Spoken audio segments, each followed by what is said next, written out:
I feel like I'm well protected with a AAA back there. Just well, welcome everyone. I thought we should start right away because of the heat. And someone was saying, was Margaret saying, Richard arranged this heat for us to enjoy today. So first of all, I'd like to welcome everyone to the rededication of the Underwood family Sonoran garden, at which we sit. A particularly warm welcome to the Underwood family and friends, who I believe I've got here. They were seated in this area. And I don't know if we have any other members of the family and friends are behind. But I'd just like to acknowledge with this rededication our appreciation of what the Underwood family has done, the vision and the generosity to create such a space. And we're going to talk a little bit about that, but I'd also like to acknowledge other members and siblings of Richard. Bob, of course, who is here. Cliff, who's here. Charles, and Susie. So, brothers and sister of Richard, who of course is here behind me. Special thanks as well to the AAA Landscape for their continued care and dedication to maintaining this garden. Now I have to tell you, over the last weeks and months, there's been a lot of activity in this garden. And you know, when I first came here 7 years ago, I noticed there was a crew in here, and I thought, well, isn't that wonderful? The university is doing this maintenance of this space. And someone said, oh no, it's not the university. It's AAA who's doing that work. And they are in here, they care for this place, they steward the beauty and the vitality of the space, and we want to thank AAA for that. And really, what a wonderful showing of support and dedication, not only to this place, but the Underwood family for having the AAA representatives here. So thank you very much. And I just think there should be a big hand of appreciation both to the Underwood family and AAA.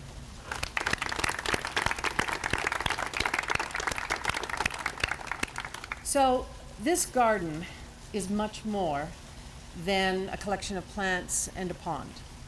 It is really an extraordinary space. And for those of you who maybe have not spent much time in this space but know about this, this is a gathering place. This is a place where we have holiday parties. This is a place where students show their work. And I'm sure in the next couple of weeks that is exactly what's going to happen, with their boards up, interacting with community members and faculty members, and working on the art and science of what they're trying to develop here in landscape architecture, in architecture and planning, in sustainable built environments that we have in this college. And this is really an extraordinary space. I hear and understand, although I've never seen it, there's been weddings in this space, proposals in this space. We've actually had other memorials in this space as well, which says to me, as a landscape architect, there's something very particularly special about this that attracts so many people. I think, though, on a day-to-day basis, this is a refuge for our students and for our faculty and staff. And it really, well, I see people eating their lunches here. They're doing, they're having their dinners. They're doing other things in the evening here, meeting friends. And I hear laughter, I hear conversations, and that really is what landscape architecture is all about. So, and also I must add that it is also home to fish and birds and amphibian creatures, as well as, and I know this is being caught on film by Margaret, a few javelinas that have come through this space as well. So it's really quite an extraordinary space. If you look right over there, that parking lot, that's what used to be right here. And this is an oasis. This is a go-to place on the campus. And it demonstrates for us really the link between the Jones Studio, which is responsible for this extraordinary building here, Christy Tenike, who is a designer, the landscape architect, who's done a lot of work across the campus, and of course the collective effort with the AAA and the support of the Underwood family This is a space that connects us within the college to each other, but also us to the university, who often will ask us, can we use your space, please? And when we can, we do. And also to the communities. Often when I'll come through here, I'll see cyclists who come in here, and this is a stop for them along their routes. People that are walking their dogs. Community is engaged here. And when people say, where's your building? I'll say, you know that beautiful space with the water and the garden and so on. They go, oh yeah, we're right next to it. So that's how I identify our college. This also stands for something that our college is really tries to embody, and that is the idea of sustainability. This is an extraordinary space that is sustained. It is one also that represents this union between architecture and landscape architecture. It's one where there's a science involved in here, and I don't know, for those of you who don't know actually some of the details here, the design, but this water is coming from the building. So that's extraordinary. This water is also supplemented by a well, which is over there. When we have monsoons, which do occur in our part of the world, this is a reservoir that we're sitting in right now. It fills up with water. So we contain that water, and then there's a wash that goes that way and continues down to the front of the building. So it's an understanding of how this place works, and it really embodies what this place is all about. It also is one that is built for well-being, which is what we're dedicated to, as well as community. So I'm going to tell you a little bit about what we're doing here, and it might be a bit of news for you, Bob, and others associated. But of course, we're rededicating this space today to honor the history and the creators and Richard in this effort. But I'm also excited to share, and I don't normally talk about my own family members, but my husband, who's a journalist, said, we've got to capture the story of this garden. So Ron Stoltz, who is a very good friend of ours, now lives on Vancouver Island and occasionally comes down here because his kids are here. And Ron shared his story, and Jeff, my husband, captured that story. So we're now transcribing that story. So it's an invitation to others who are in the crowd. I'm looking at Margaret and others who are and visiting us here today to tell us your stories. And that includes the people that are maintaining this space, to really tell us all of the stories that are connected to this place. So it's an invitation to others to share your stories. And I'll put my husband in front of you with a microphone to capture that story. And we'll be doing that work ongoing.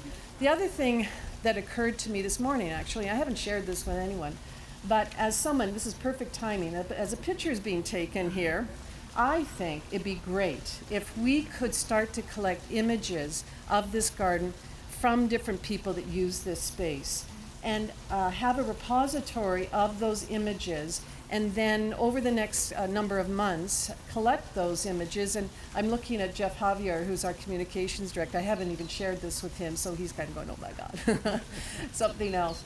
But I think it'd be wonderful to have an exhibition of those, because you think about it, everyone that comes here sees it in different ways and uses it in different ways. So if we can capture that with these images, I think that would be another point of commemoration and connection with the family to this garden space.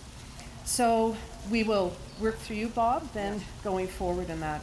So just in closing, I wanted to say a heartfelt thanks for all this family does for us, their vision and their generosity for AAA.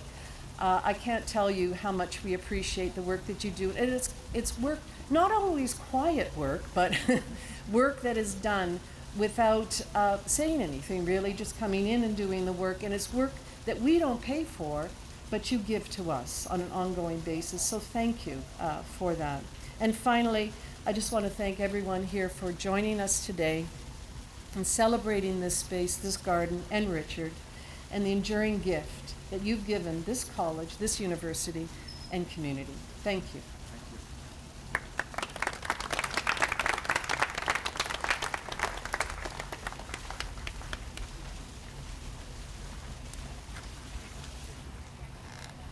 Hello everyone, my name is Kirk Diamond. I'm the program chair for the Bachelor of Landscape Architecture and lean down a little bit. More. You're gonna have to kiss it. Is that better? Okay. Thank you, it's my pleasure being here. My name is Kirk Diamond. I'm the program chair for the Bachelor of Landscape Architecture and Master of Landscape Architecture programs. I'm joining you in place of Lori Johnson, our school director. Unfortunately, she is ill. She sends her best regards and deepest gratitude to the Underwood family, and she really wishes she could be here. She did share a couple of paragraphs that she wanted me to read to you today. The College of Architecture, Landscape Architecture, and Planning at the University of Arizona has been the proud beneficiary of Richard Underwood's commitment to the environment and to desert ecology.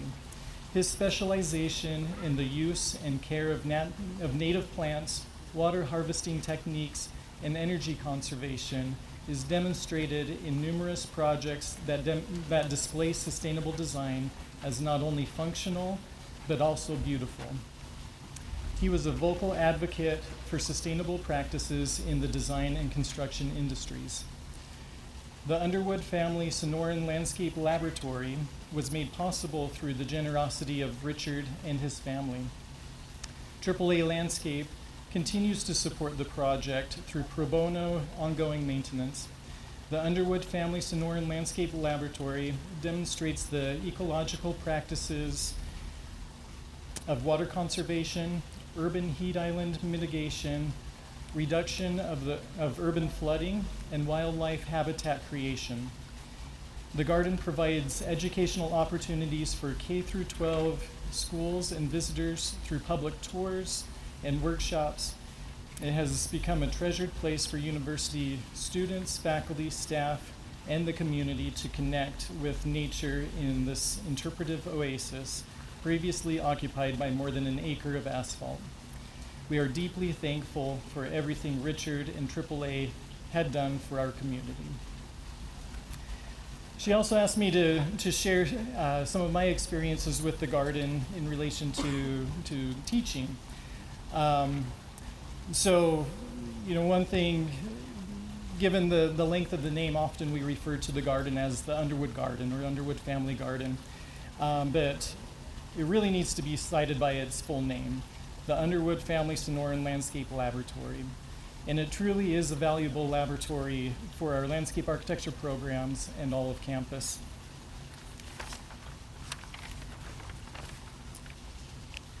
So the landscape is a representation of 5 natural communities, loosely referred to as biomes of the Sonoran Desert. There's the desert wetland behind me, desert riparian along the border here, mesquite bosque, which we're benefiting from the shade, the desert canyon between the buildings, and then the upper Sonoran behind the wetland here. The garden was designed with 5 guiding principles related to sustainable practices in mind.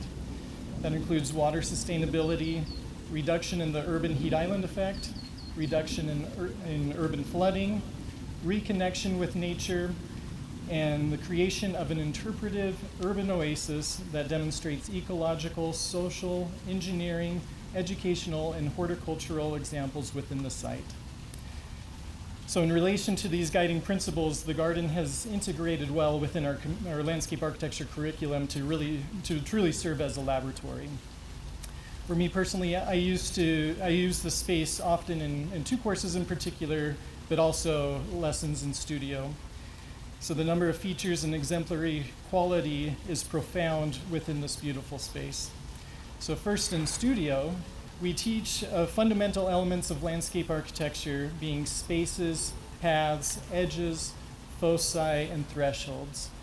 At different vantage points or scales, this garden serves to exhibit all those qualities.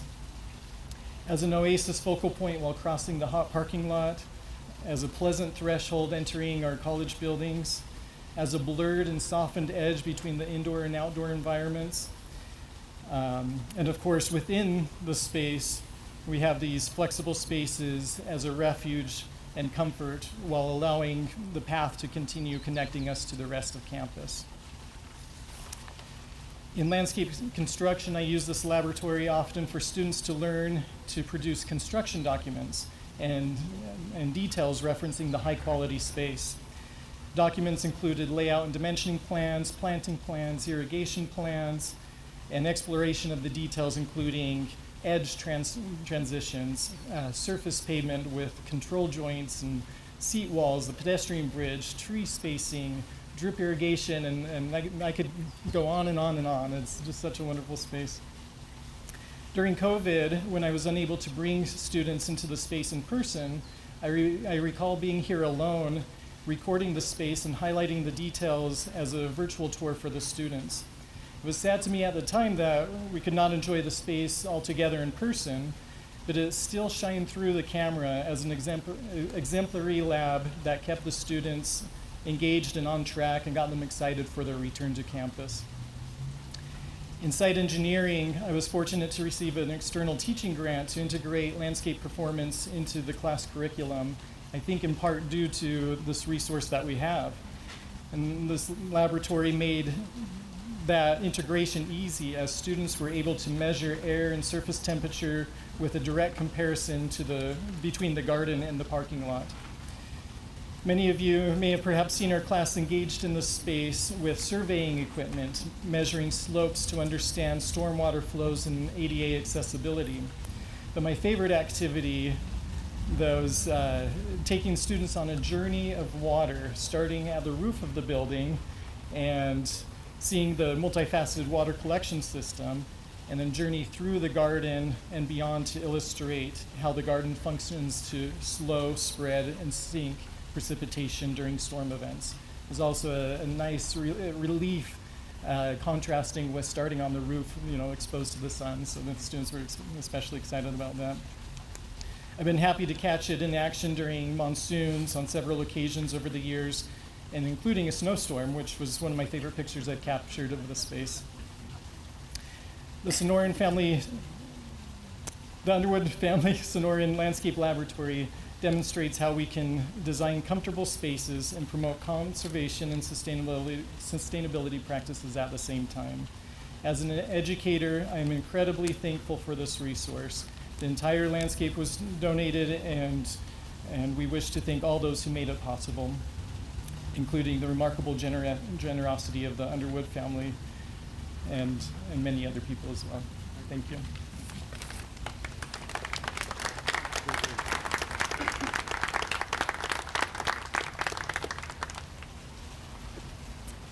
Okay, so are you ready to hear about some of the shenanigans that go on in the garden? Yeah. So we've had some really interesting events that have happened.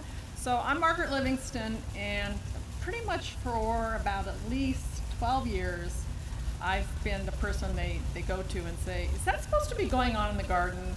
Or can we keep that plant? Or what's happening? So I'll reflect on a conversation I had with Ron Stoltz. Till he comes up, he goes, I don't know what's going on in the garden, but some of the plants are dying. I'm like, really? Like, which plants? He goes, well, come down, let's take a look. So I come down with him. Now remember, when this garden was installed, it was mostly 15-gallon trees. A lot of reflective heat, right? No shade like this, just hot. So we had a lot of understory plants that require reflective heat, full sun. You guys all know this, right? All the AAA. So I looked at him and I said, this is called a shift in a microclimate. He goes, that's what it is. So, it's been in here 18 years. I mean, that is truly amazing for an urban landscape with, just look at these trees. We've lost very few trees. So what we've done is over the years, and I'm like a kid in a candy store. We're like, okay, what should we put in now? I go, okay, so we've really stuck to either native or near native. So there's Sonoran. We did cheat a little. There's some Chihuahuan plants. And then don't even ask about the vines in those, not even near native. So things like more of the Mexican honeysuckle, a lot more Tacomas, some plumbago. So it's really fun for me to, just pick the plants. In fact, the guys, they went a little bit crazy in my book with the east area. And And Bob's like, you know, we just want it to look neat. And they said, okay, we can put another mesquite. And I'm like, oh, no, I don't want another mesquite. I want an ironwood. We can do that And too. you can do that because we have enough mesquites. We need an ironwood, you know, and it would be really great there. So I'll tell you a couple of the funny stories. So usually, you know, faculty members, if they come here late at night or nobody's around, they'll text me if something squirrely is going on in the garden. So one of my favorite stories was Lad Keith texted me. He goes, Marg, I came to pick something up over the weekend. There's 2 people in the pond sitting on lawn chairs, and I'm not sure they have a bathing suit on. I said, okay, well, why don't you let me know if they're still there when you leave? I said, did you say anything? He said, no. And then another time, I can't remember who it was, but they said, some guy is fishing in the pond. Okay, so do you know how big our native fish are? They're about this long. So that would take at least a week or 2 to make maybe a little fish fry, whatever. And then a person who's now retired, but dear to my heart, was Mary Harden. So she was kind of my twin in architecture, and we were coming back from lunch one day, and we looked over in the garden. You know, this part, the east part, it does get wild and woolly, which, you know, I have conversations with Bob. I used to have it with Richard, like, okay, keep it, you know, it's supposed to be a natural area. Don't do too much cleanup.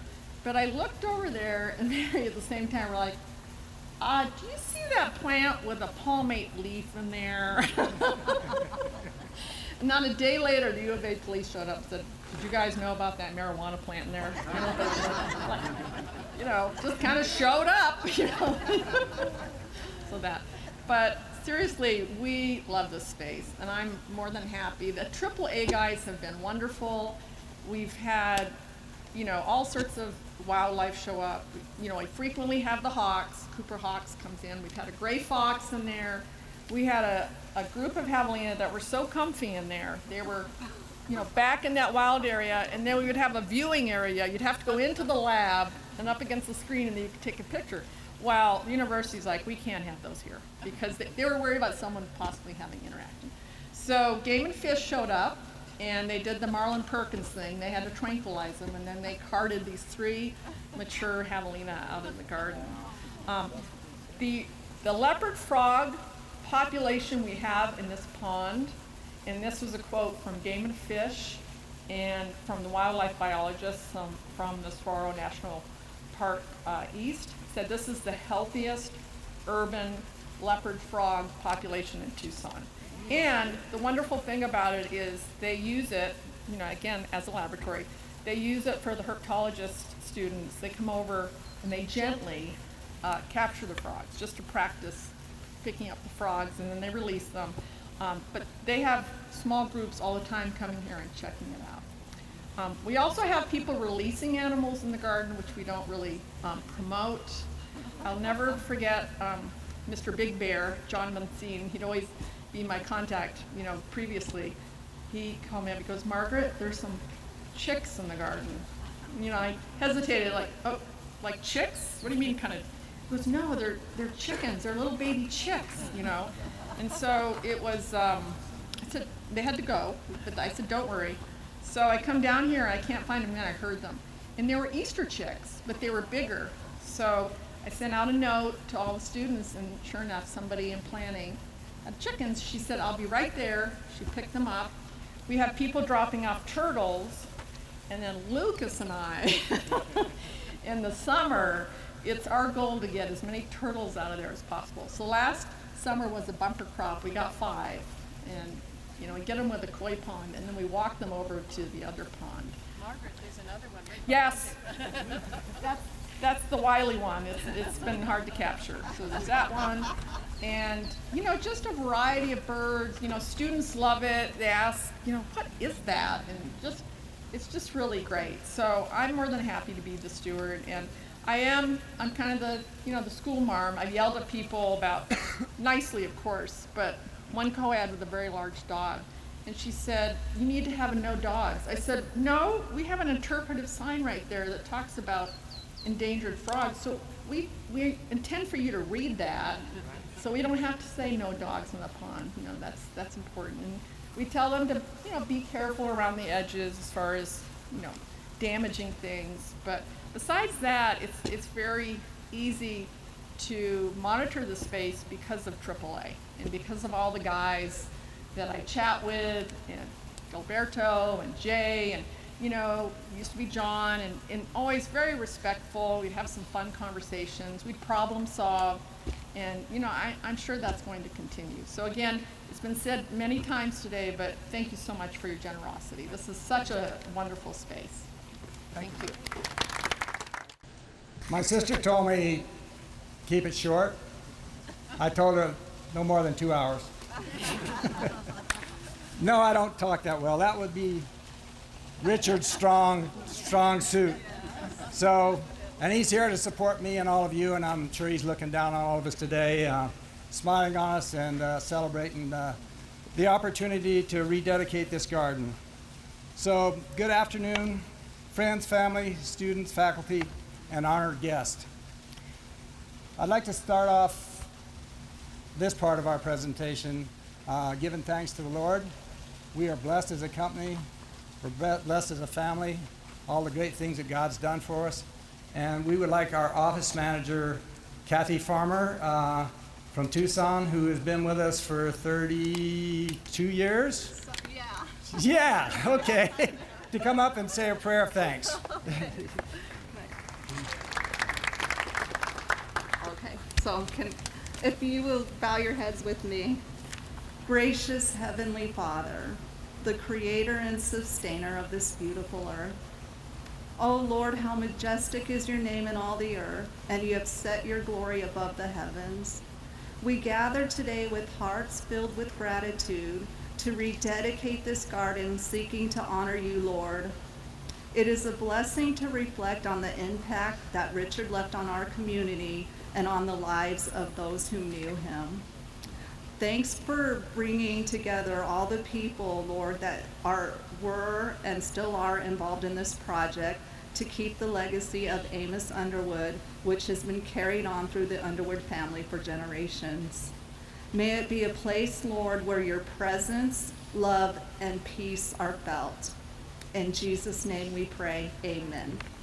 Thank you, Kathy. You're welcome. Thank you, Kathy. Awesome. So I want to begin by expressing my sincere thanks to individuals who helped make this happen and possible today. Emilio Romero, Associate Director of Relations. Close, right? Thank you, Emilio. What you see here today, he helped coordinate and put together, so thank you for that. We appreciate it. Got to thank him, my brother Rick. Ellen Cook, the gifted sculpture artist who brought Richard's likeness to life with her sculpture. Ellen, where are you? There she is back there. Thank you. She is the artist that put this together. She did a great job. I think she's here with your family, right, Ellen? So thank you for that.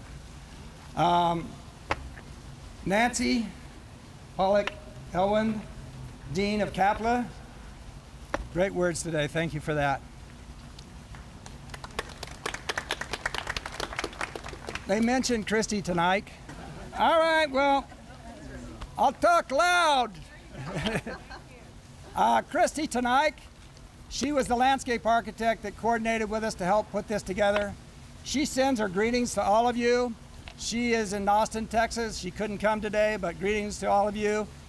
She loved this garden, and a lot of what you see here, she was instrumental in making happen.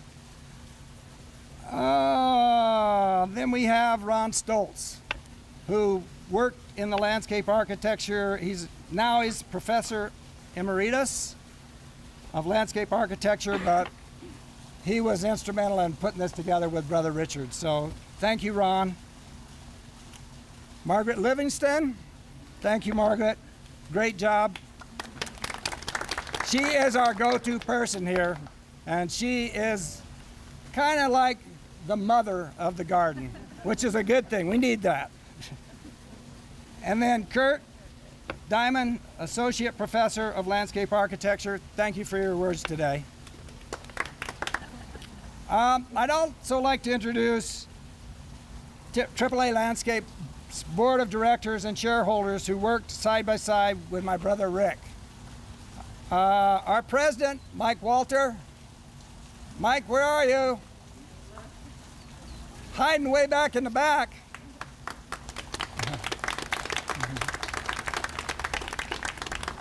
Cheryl Balbinot, our Chief Operating Officer.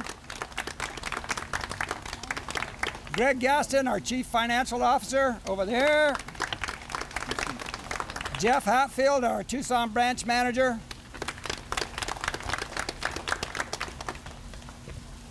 And talking about representing our legacy, this is our next executive team that's coming on, our executive committee. Jordan Davis, Executive Director of Construction. He's the one with the cowboy hat on. Jeff Slimmer, Executive Director of Landscape Management. Sandy Panato, Executive Director of IT. Juan Camacho, Executive Account Manager. And Jordan Heinz, Executive Director of Asset Management. And of course, all the dedicated employees of AAA Landscape and Arid Solutions. This moment belongs to you as well. Thank you, guys.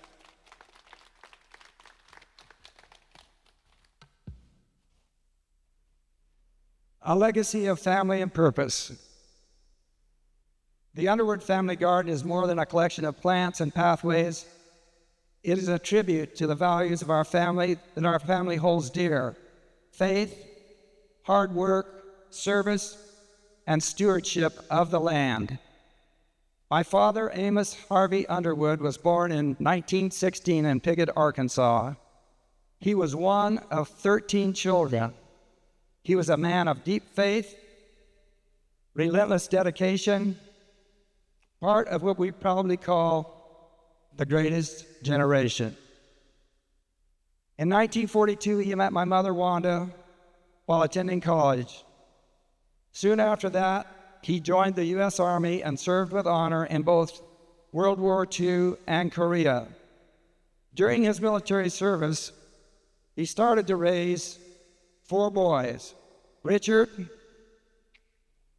sometimes a little bit of a hellion, but good, Cliff, Charles, myself. Susie hadn't come along yet. After returning from the service, my father worked as a county agent in Arkansas. In 1952, our family moved to Arizona, chasing opportunity with a hope in our hearts and faith in our hands. It was a caravan of dreams, 3 families. My Uncle Roy and Aunt Grace came first. He was kind of the trailblazer. He said, wow, there's opportunities in Arizona. So my Uncle Gene and Aunt Rita, well, let me go back. Uncle Roy and Aunt Grace had 4 little girls. Then my Uncle Gene and my Aunt Rita, and they brought their 2 little girls. And then my father Amos and Wanda and us 4 little boys came to Arizona. It was a caravan of dreams. 3 families, 1 cotton picking machine, and a belief in a better future. We worked the land, we picked cotton, and we farmed across the Arizona valleys and rivers. In 1958, our father became the county agent for Navajo County, working for the University of Arizona, our state's land grant institution. His job was to guide farmers and ranchers with the latest agricultural knowledge. He not only advised on crops and livestock, but also led the beautification of northern Arizona, introducing parks, tree planting, 4-H clubs, and garden clubs across communities like Holbrook, Snowflake, Show Low, Winslow, Heber, Overguard, Pinetop, Lakeside, and the whole entirety of the Navajo Nation. Big job. Years later, I was reading through my father's thesis for his master's degree in agriculture, and I was moved to discover that his work focused on beautifying Navajo County. That moment connected everything for me: his legacy, his mission, and the roots of what would become AAA Landscape. The birth of AAA Landscape. In 1971, we lost our father to cancer, but his wisdom lived on. In his books, in our hearts, and in the soil we worked ever since. In 1975, after returning from the Army and spending time on the rodeo circuit, I took a job as a landscape laborer and found a passion that felt like home. I worked during the day and studied horticulture at night for my father's library. With a $1,000 loan from my mom and a pickup truck from my Uncle Gene, yes, the same Uncle Gene that made the journey to Arizona with our family, I founded AAA Landscape in Tucson. 6 months later, I asked my brother Richard to join me as my partner, and together with hard work, faith, and family, we built AAA Landscape into one of the top landscape companies in the nation. Honoring the generations. In 2008, we dedicated this garden in memory of our father, Amos, my son, Sky Blue Underwood, whom we lost to cancer at 19, and Richard's son, Casey. Today, we add Richard to that legacy with the installation of this bronze sculpture. Our family has always believed in the power of planting, not just trees and flowers, but purpose, passion, and pride in every space we touch. Our company's mission is simple: to beautify the world. And we do that not just through our landscapes, but by planting seeds of legacy, knowing many of the people we touch we will never meet, but we will make a difference in their lives. We rededicate this garden today with hearts full of gratitude and a call to action to the next generation of students, family, and friends. Carry this legacy forward. Help us beautify the world, just as our father did, just as Richard did, and just as Sky and Casey would have continued to do. In closing, on the bronze you'll see this inscription back underneath the sculpture today. It reads, "A grandfather's legacy. Amos Harvey Underwood taught his children to care and beautify God's great earth. These lessons were passed to his son, Richard Underwood, and from one generation to the next. Grandsons Sky Blue and Casey were beneficiaries of these teachings. They now landscape Heaven's Garden. The Underwood family passes this legacy to a new generation of students to beautify the world. Rest in peace, Brother Richard. You are home in the garden."